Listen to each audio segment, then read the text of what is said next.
because at the end of the day, America is going to want a president who is a decent human being, who doesn't shit on other people, who has some interest in the American people, some interest in something beyond himself.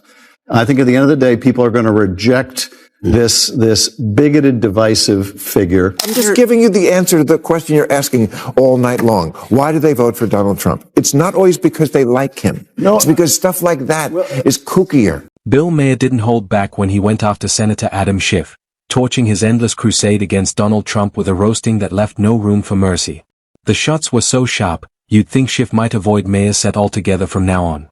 If this kind of no-filter takedown is your vibe, hit that like button and subscribe to stay locked in for more moments just like this. I think it's true justice. The only thing he cares about is himself and money, and going after the money is a way to bring about. Adam Schiff opened the night with a familiar routine, lacing into Donald Trump as a self-obsessed egotist who, according to him, puts himself above everything and everyone else. He hammered away, flatly declaring Trump guilty of every charge in the book and unfit to ever sit in the Oval Office again. With his trademark dramatics, Schiff painted Trump as a dire threat to democracy, warning that a second term would plunge the nation into chaos. It was pure Schiff, plenty of finger-pointing, thin on substance, and wrapped in political theatrics.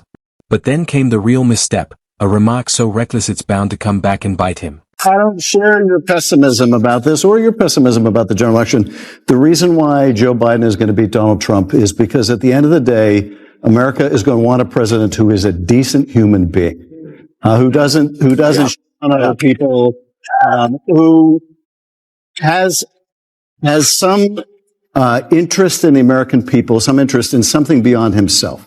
I think at the end of the day, people are going to reject this bigoted, divisive figure. Schiff pressed on with his anti-Trump rant, tossing out insult after insult in a frantic effort to tear him down. But the jab that's likely haunting him most today was his smug prediction that Joe Biden would cruise to victory. Fast forward, and reality has flipped the script. Donald Trump is sitting in the White House, and Schiff's words have aged like spoiled milk. His once confident declarations now make him look like a punchline, scrambling to explain away his failed prophecy. It's political karma in motion, and honestly, it's been a spectacle to watch. Meanwhile, you could see the strain on set. Bill Maher kept his composure, but Stephen A. Smith? He couldn't hold back and finally let it. Just getting tired of seeing so much stuff targeted in his direction, but somehow, some way he still survives. I mean, we're talking about a situation where he's still going to be the GOP nominee. He's still going to be running for president. You're President Biden. That's the individual that you're going to have to beat. 4 indictments, 91 counts. They ain't even bringing up the bankruptcies. Ain't even bringing up this particular issue with this civil case. And somehow, some way, he puts cats to shame because he clearly has more than 9 lives. Before Bill Maher even hits the spotlight, Stephen A. Smith storms in swinging, taking direct aim at Adam Schiff and his camp for their relentless crusade to take down Donald Trump. Year after year, they've thrown everything at him: media smears, endless investigations, recycled scandals, and wild comparisons to history's darkest villains. He's been branded a dictator, painted as democracy's doom, and blamed for every crisis imaginable. And yet, Trump hasn't just survived, he's thrived. Against all odds, he's louder, tougher, and more defiant than ever. He's the riddle Democrats can't solve, the fighter who refuses to fold, the comeback they never see coming. Each time they claim the final blow, he roars back stronger. Love him or hate him, one fact is undeniable: Trump has become their greatest unsolved mystery, and it's driving them mad. Tired of the endless Trump bashing, Maher finally steps in, and that's when the real fireworks explode. Put out an article last year, and it was called "Separating Sports by Sex Doesn't Make Sense." Right. And talked about how we separate sports like the WNBA just because it's just socialization. This is insane. I agree. Okay. That's why people vote for Trump. Mm-hmm. Because there's stuff like that on the left that people just go, I know Trump's horrible, but separating by sports by sex makes perfect sense. Mm-hmm. And if you think it doesn't... Maher wasted no time getting straight to the heart of it, spelling out exactly why voters keep gravitating toward Donald Trump. No sugarcoating, no spin. He torched the Democrats for peddling empty rhetoric, clinging to outdated ideals, and tuning out the real concerns of everyday Americans, ironically fueling the very movement they claim to despise. He pointed to one glaring example: the left's push to blur biological lines in sports, demanding men and women compete on the same playing field. To countless Americans, it wasn't just absurd, it was an insult to common sense. Instead of hearing the backlash, Democrats doubled down, dismissing criticism as bigotry and pressing forward. Maher's point was sharp and simple. This kind of overreach doesn't win hearts, it pushes them away. And every time it happens, it hands Trump a political gift. Because when voters are forced to choose between ideological confusion and someone who, right or wrong, appears rooted in reality, most will side with reality every single time. Take the opposite view. I don't think he should have given the pardons at all. Really? No, I don't think he should have, and I was vocal about that at the time. Can you refuse a pardon? That's less clear because in the case of the January 6th committee, Did Adam Schiff just throw Joe Biden under the bus? Because that's exactly how it came across. Schiff, a key figure on the January 6th committee, walked away with a pardon, along with the rest of the panel that spent months dishing out blame over the Capitol riot. But here's the kicker. If the committee's work was airtight, if their conclusions were beyond question, why would Biden feel the need to hand out pardons in the first place? Now Schiff is brushing it off, acting like the pardon was unnecessary, carefully hinting that Biden may have overstepped, without daring to say it outright. The subtext is obvious. In trying to dodge political fallout, Schiff ends up undercutting the very president who gave him cover. It's classic Washington maneuvering. Take the protection when it benefits you, then pretend you never needed it once the heat turns up. Schiff might think he's being clever, but the cracks are starting to show, and you can bet Biden's team isn't happy with how it looks. Bill Maher doesn't let him off the hook, either.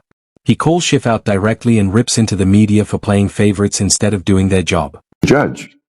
No, I haven't heard that. Maybe I'm wrong, but I don't think I've ever read arrested a judge. So is this significant?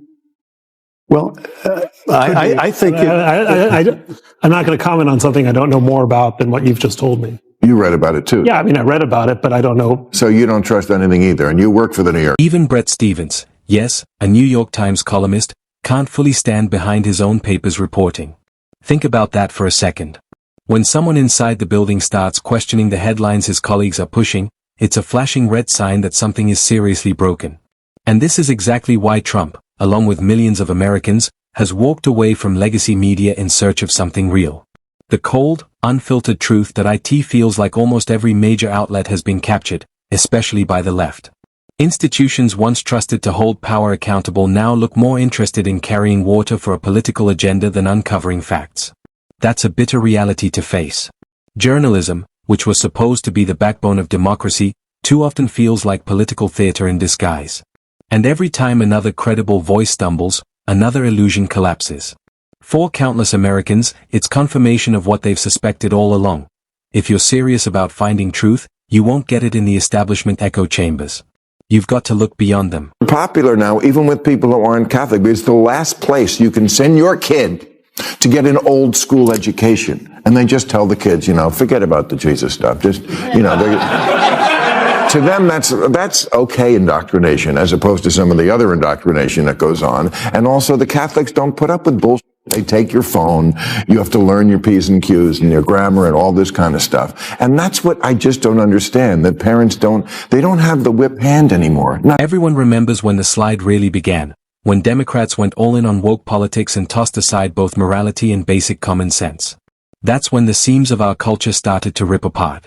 Overnight, kids were elevated to miniature adults, while parents, especially fathers, were portrayed as clueless punchlines from a forgotten era.